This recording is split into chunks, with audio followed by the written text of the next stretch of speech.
शादी की पहली रात थी। पूरा घर खुशियों से जगमगा रहा था। मेहमान जा चुके थे मगर सहन में रोशनी अभी बाकी थी। मरियम अपने कमरे में खामोश बैठी थी। इसके हाथों पर लगी मेहंदी अभी ताज़ा थी। चेहरे पर दुल्हन वाली मुस्कुराहट थी मगर दिल अजीब बेचैनी में मुब्तला था। वो बार बार दरवाजे की तरफ देखती। फिर अचानक इसे अपनी मरहूम माँ की एक बात याद आई। बेटी, जब भी जिंदगी में कोई ऐसा रास्ता आए जिसे तुम समझ ना सको, अल्लाह से रास्ता मांग लेना। मरियम ने आहिस्ता से आंखें बंद की। अल्लाह, मेरे लिए जो बेहतर है वही मुकद्दर फरमा। इसी लम्हे दरवाजा खुला। हमजा कमरे में दाखिल हुआ।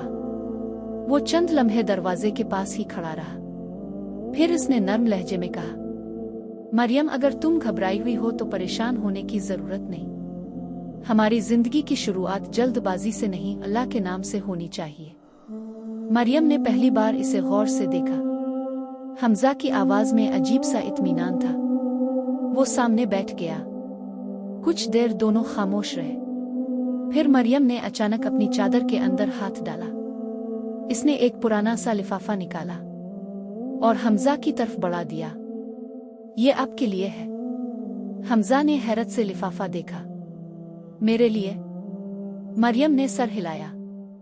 ये मुझे आज शाम मेरी अलमारी में मिला था। हमजा ने लिफाफा हाथ में लिया। लिफाफा देखते ही उसके चेहरे का रंग बदल गया। मरियम ने फौरन महसूस कर लिया कि कुछ अजीब है। क्या हुआ? हमजा ने कोई जवाब नहीं दिया। लिफाफे के ऊपर सिर्फ एक जुमला लिखा था, ये खत हमजा अपनी शादी की पहली रात खोले।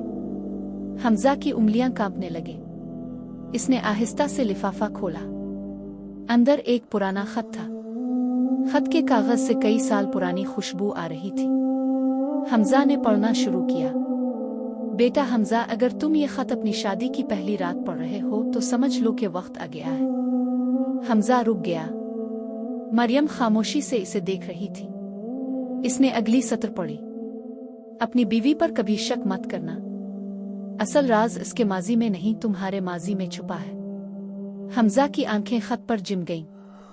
मरियम ने आहिस्ता से पूछा, यह खत किसने लिखा है? हमजा ने गहरी सांस ली। मेरे वालिद ने। मरियम चौंक गई। लेकिन आपके वालिद तो बहुत साल पहले फौत हो चुके हैं। हाँ। हमजा ने नजरें झुका ली। उन्होंने ये खत मेरे लिए छोड़ा था, लेकिन उन्हें कैसे मालूम था कि मेरी शादी? अगले पार्ट के लिए फॉलो करें।